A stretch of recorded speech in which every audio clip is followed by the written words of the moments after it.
Victory lap starting in the Rose Garden for a sales pitch on that huge COVID relief package before hitting the road next week.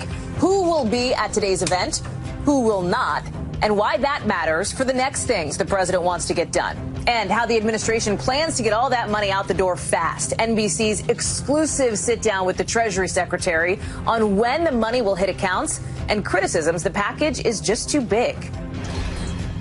Are you spending too much? I don't believe we've overshot the mark. Plus, what we know about that new accelerated vaccine timeline. Can the White House keep promises made in the president's primetime address? And can cities and states keep up? I'm Hallie Jackson in Washington on this Friday morning. NBC's Monica Alba and Kristen Welker are posted up at the White House. We're also joined by former Principal Deputy FDA Commissioner Dr. Joshua Sharfstein, now the Vice Dean for Public Health at Johns Hopkins University. NBC's Ellison Barber in Selma, Alabama is with us as well. Kristen, let me start with you. Look ahead to what we can expect today in the Rose Garden and next week across the country, as it appears important to the White House, to the president, his aides and advisors, that he get out there and sell this package that just passed. That's the key word, Hallie, sell. That is what we are going to see from President Biden and Vice President Harris. He's going to hold a signing ceremony for that sweeping piece of legislation a little bit later on today, $1.9 trillion. He will be joined by top Democrats. With him in the Rose Garden, House Speaker Nancy Pelosi, Senate Majority Leader Chuck Schumer, as well as a number of other top Democrats who fought to get this legislation passed. Now, this legislation, as you know, it was the sixth COVID relief package, Hallie, but only the first to pass along party lines without any Republican support. And so what we're going to see as President Biden aims to sell this package is he is going to be touting how he believes this is going to be helping Americans, those $1,400 direct payments that will start arriving in people's inboxes by this weekend, potentially. But of course, the Republican criticism of this bill, the reason why they say they couldn't get behind it because of that sweeping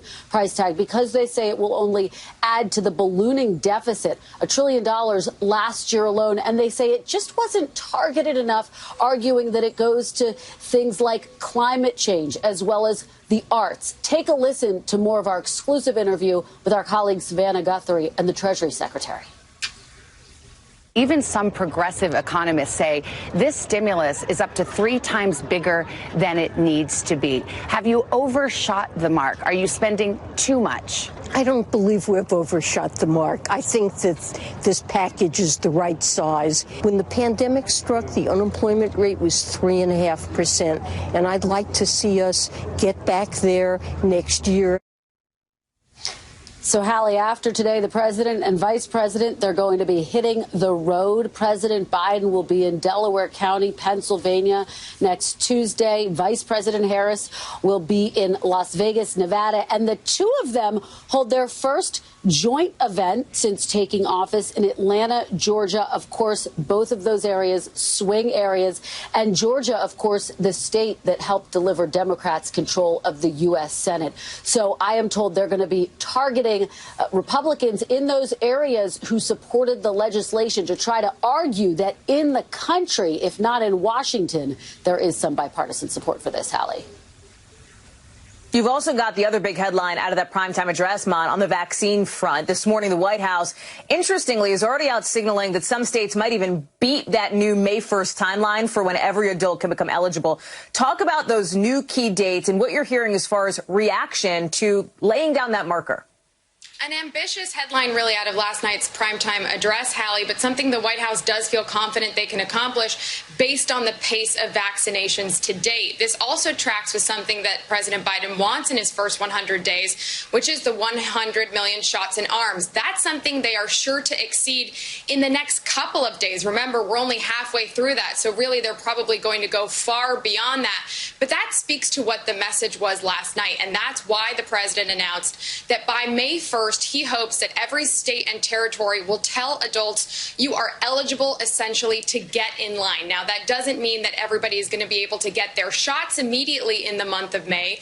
But the other important thing to remember here is that by the end of May, so we're talking just 6 to 8 weeks from now, they hope there will be enough vaccine supply for all of those adults to get their vaccinations, which puts the United States on track, the president hopes, for some small gatherings on the 4th of July, essentially telling people fire up those barbecues, something we couldn't do last summer because of the spread of the coronavirus. They did acknowledge last night, and the president spoke to things that we cannot anticipate and things that could derail this. But really, it's so much about looking backward, everything that we've suffered and have come so far from, but also now looking ahead. And that's why those dates are so important. And the way they believe they're going to be able to get there is also by adding more vaccinators. But the one big question, the White House is promising a new website, something that really, of course, we've seen past administrations struggle with for vaccines. They're promising that by May 1st, but we haven't gotten a lot more details.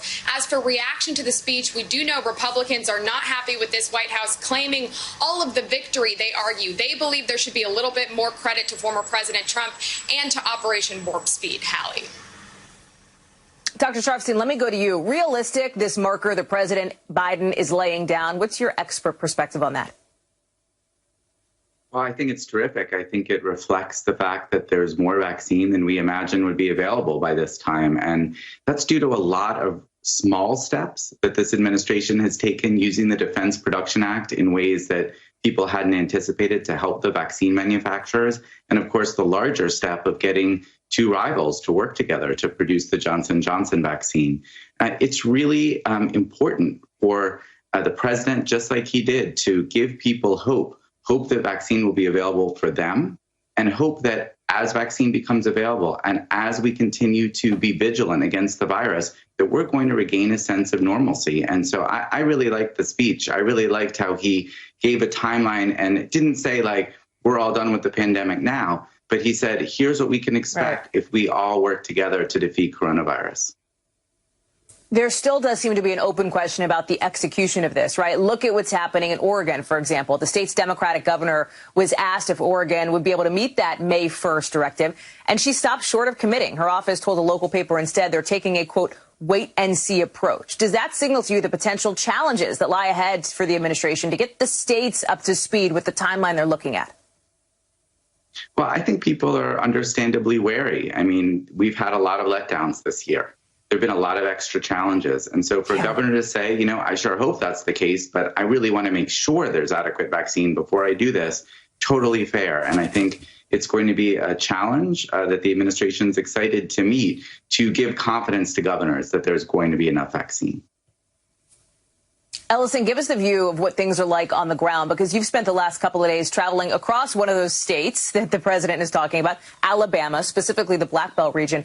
Give us a kind of reality check on the ground there, how the vaccination effort is going, what the challenges or hurdles might be for them in the next couple of months. So the Alabama Department of Health says that they have actually vaccinated about 20% of people who live in the Black Belt counties. And those numbers are good. But when we're talking to people who know this area best, they say that the allocation plans don't really make sense for this area. This is an incredibly rural region of the state. These are some of the poorest counties in Alabama. They have very limited access to health care. And when you go back to the height of the pandemic for this area, back into the summer months, and you look at who was hit the hardest, it was these counties. They had some of the highest infection and death rates of COVID-19 per capita across the state of Alabama. Listen here. I think the lens that has to be changed is, instead of allocating based off of population, is to allocate based off of need. Because you know what will always happen? The Black Belt will always be without. Why do you think this area gets forgotten so often? Because of the black soil and the black people. Point blank. Our nation has embraced a hierarchy of human value, that if your skin tone is one color, that you're more valuable than if your skin tone is another color. So So the group that we're with today, a rural health medical program, they have 8 clinics across the Black Belt region. They couldn't get the Pfizer vaccine because they couldn't afford the appropriate freezers necessary to get that vaccine. Their applications for the Moderna vaccine are still pending.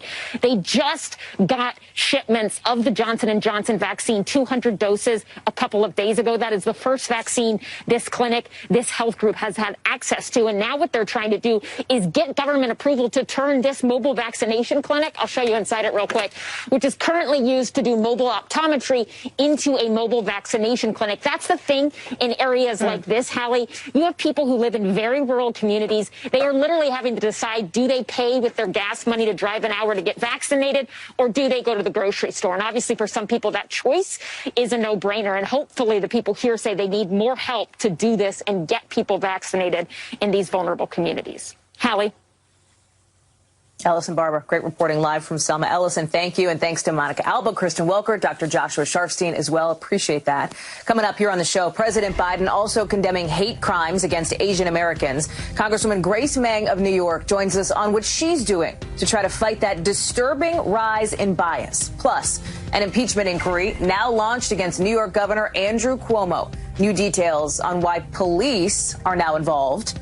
And we've been taking your questions on parenting and pregnancy in the pandemic all week long. And today, our panel of experts is joining us for our final installment of our Life After Lockdown Pandemic Mom series. What they're saying about antibodies, travel, shots for kids, and so much more later in the show. Her case has been referred to the Albany, New York Police Department, although she has not actually filed a complaint with them. Cuomo denies the accusations, saying he has never touched anyone inappropriately, but he has apologized in case he made anyone feel uncomfortable. Meanwhile, you have nearly 60 state legislators now calling for the governor to resign. They're releasing a joint statement asking Cuomo to step down and for the lieutenant governor to take over, to take power.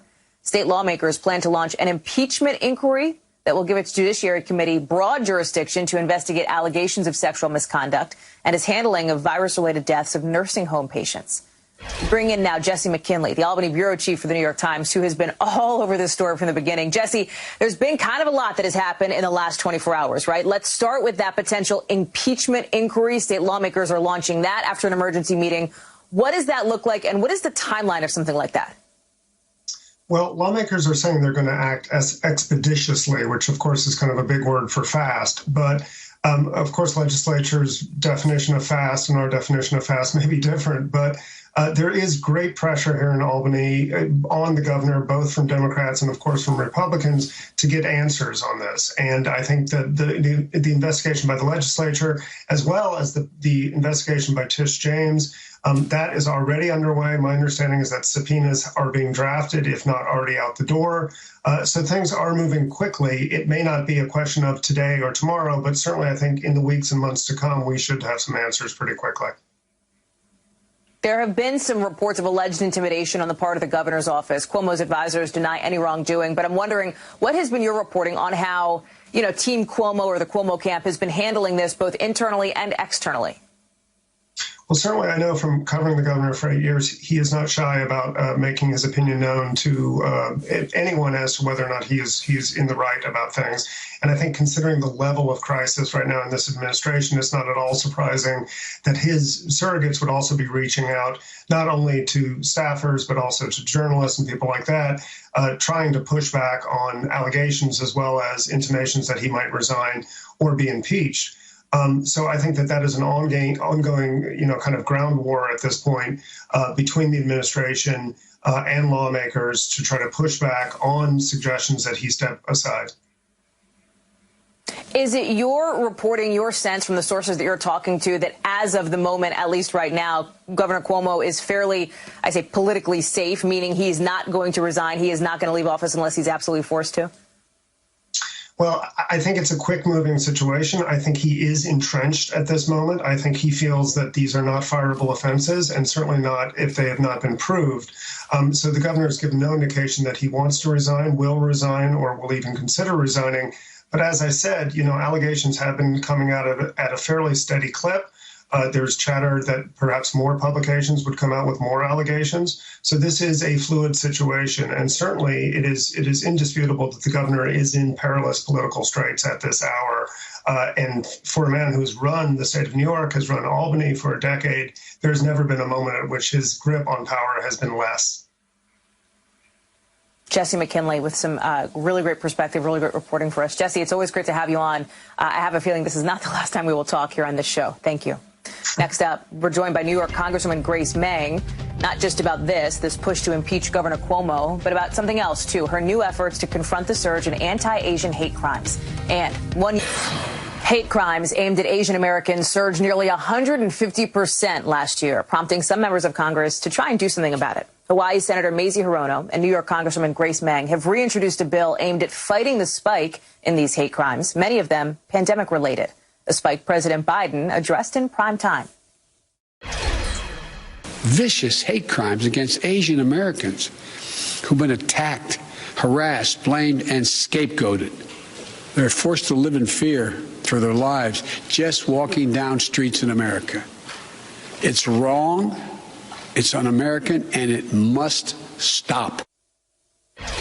With me now, Congresswoman Grace Meng, Democrat from New York. Congresswoman, good morning. Thank you for being on the show. Good morning, Hallie. Thanks for having me. Sure. Let me start with your reaction to what we heard from the president just there about the rise in attacks against Asian Americans. Not something that we had heard frequently, if ever, from that podium, that location at the White House in the previous year. I just want to say that when I heard President Biden speak those words last night, I felt a huge wave of emotion and relief. Our community has been waiting for over a year to have a leader who finally recognizes the hurt that our community is going through. And we have seen very directly and in reality how words matter. About a year ago was when the former president used words like Kung flu and Chinese virus that has pretty much led directly to verbal attacks and physical assaults on Asian Americans across the country. And we should note the president at the time, Donald Trump, did attempt to try to ratchet down some of the rhetoric, but you note that he frequently, and so did others in the administration, called it the so-called China flu. We saw during the pandemic that anti-Asian hate crimes more than doubled, up nearly 150%, mostly in big cities, including your home district in New York, Los Angeles as well. You were on the show exactly 1 year ago today, talking about this.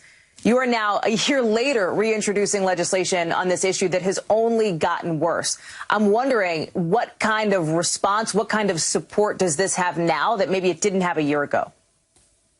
Well, I do want to thank MSNBC for covering this issue in the mainstream media from the very beginning. It really means a lot. And look, the former president did tone it down, but maybe for a few days or just a few weeks, and then he went right back at it. In fact, one of his last public speeches as a president was including words like Chinese virus. And so even though he is not officially the president anymore, we know that he is still using these words. He is still empowering people who might perpetrate these sorts of assaults and attacks. And he has done so, even in a public statement just a few days ago. I want to ask you about the sort of underpinnings of some of this, which is the COVID pandemic itself. We're a year into it, as you know, and as I don't need to tell you, your district in Queens was so hard hit, really at the epicenter of all of this last spring. How would you assess what's happening right now, the current situation as we stand? So the Asian American community has sort of been going through two battles this last year. One is the virus along with everyone else, but the second of this sort of discrimination from the beginning, and it's really only gotten worse. We've heard of so many families who tell me that they won't let their parents go out to the supermarket because they don't want anything to happen to them. Just yesterday, a friend of kid who has kids texted me and said she's not going to let her kids go out to play, even though it's nice this week, because she's worried what might happen to them. You know, just this week, there were multiple incidents here in Queens and throughout the New York region where people were spat on, a grandmother, an 83-year-old grandmother, was beat up just a few days ago in New York. So these stories are still happening. And I just want to say I'm incredibly grateful for leaders and members of various communities, the Black community, Latino community, Native Americans, who have come out in strong support to show solidarity with the Asian Pacific American community. It means so much. I want to ask you before I let you go about your state's Governor Andrew Cuomo. We just talked about this with Jesse McKinley a moment ago. He is facing increasing calls to step down, more and more pressure from Democrats and Republicans both to resign after, of course, those allegations accusing him of inappropriate behavior. He's also under investigation for allegedly downplaying nursing home deaths in New York. Can he still effectively lead your state, Congresswoman?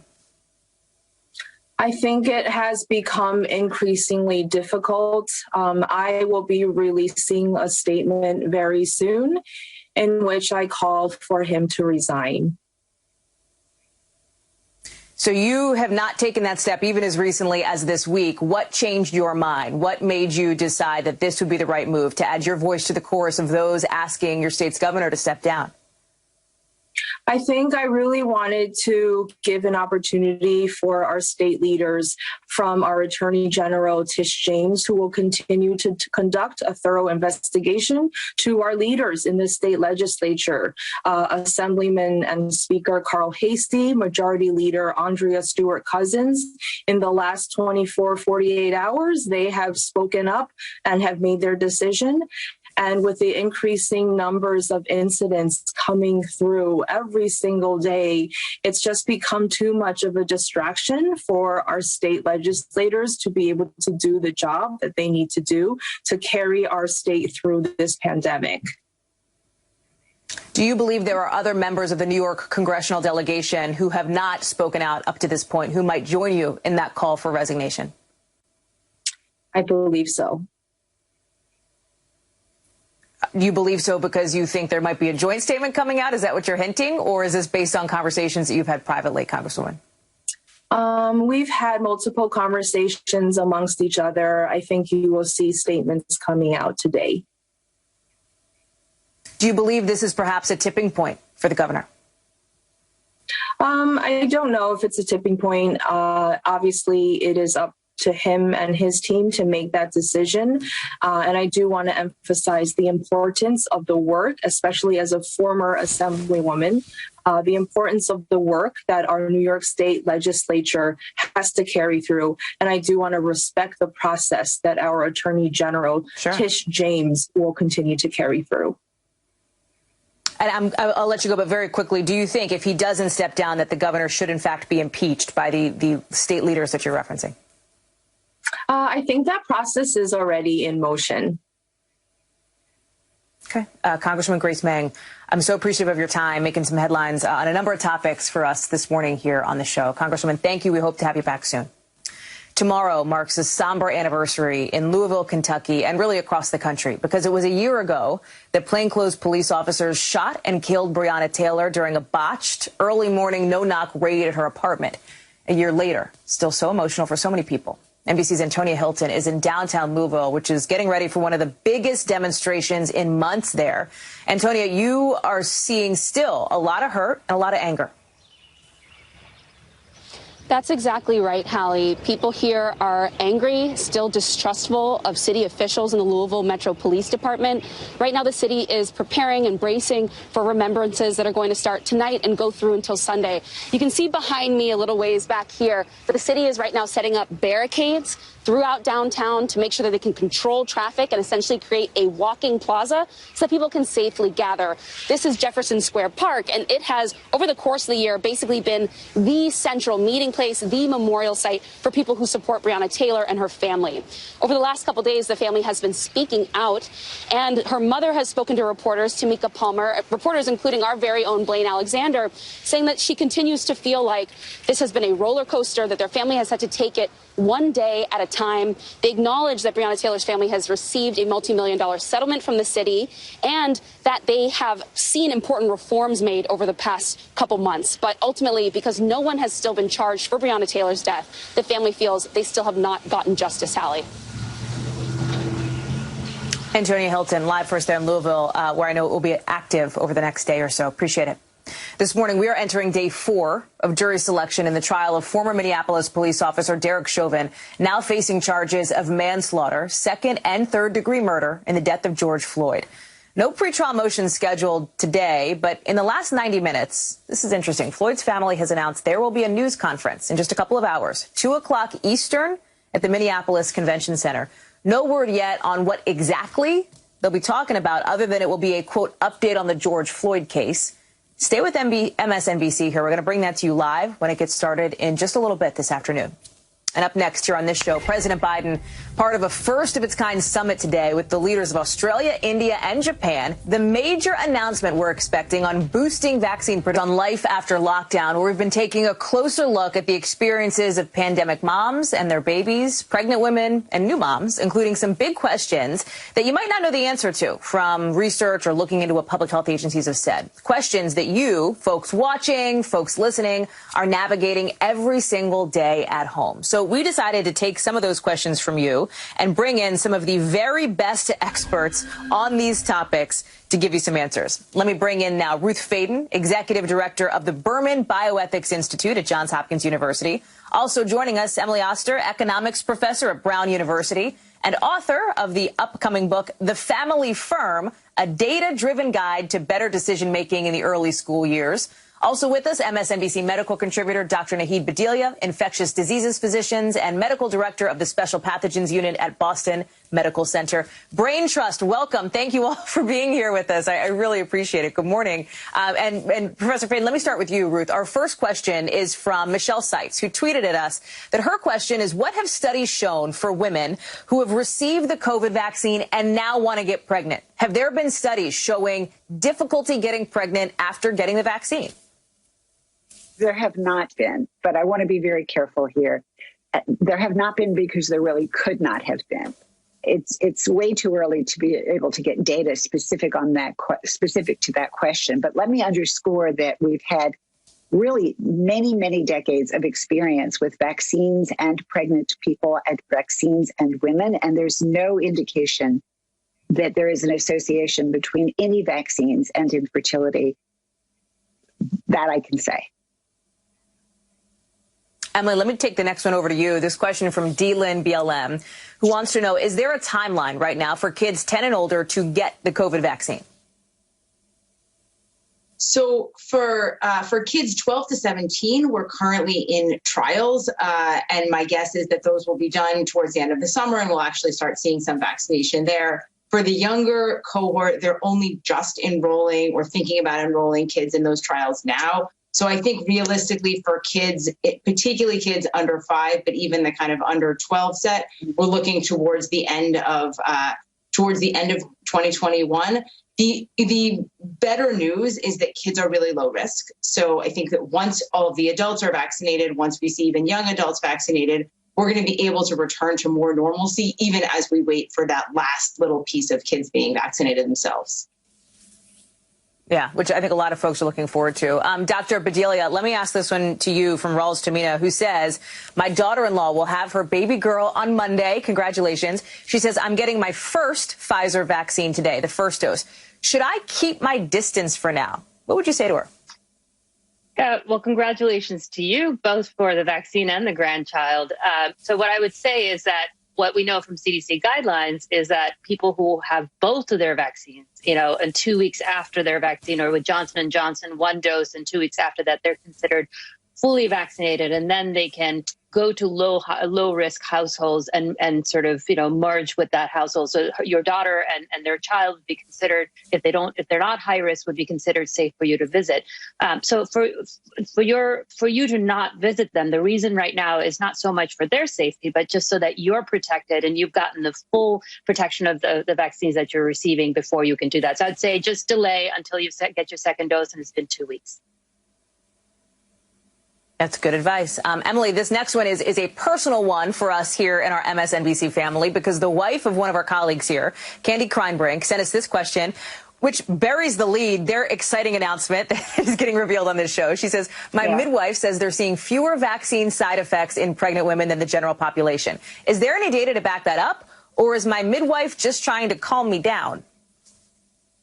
So I will go start with the same thing Ruth said, which is we don't yet have enough data to be really confident about that kind of thing. I have heard that anecdote also. I think given that we generally see that the more robust is your immune system, on average, the sort of more significant are the side effects with the vaccine. So we're seeing higher incidence of side effects for younger people typically than older people. You might have thought that pregnant people would have a lower incidence of side effects because there's a bit of immune compromise there. But I think the high level point is all of the data we're seeing on vaccination in pregnant people so far has been really reassuring.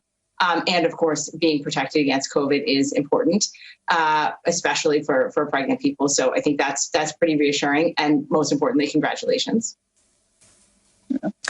And to Candy and Mike, a huge congratulations indeed. Emily, that makes sense. Thank you. Ruth, on this timeline question, that is something that I think a lot of people are wondering about. Amy Schwartz-Kimlott certainly is. She wants to know, when can we expect reliable research, right, to be published for the safety of these 3 vaccines for nursing mothers in pregnancy? It is clear that it's still very early in the data gathering process. When do you foresee sort of more concrete info for women down the road? Sure.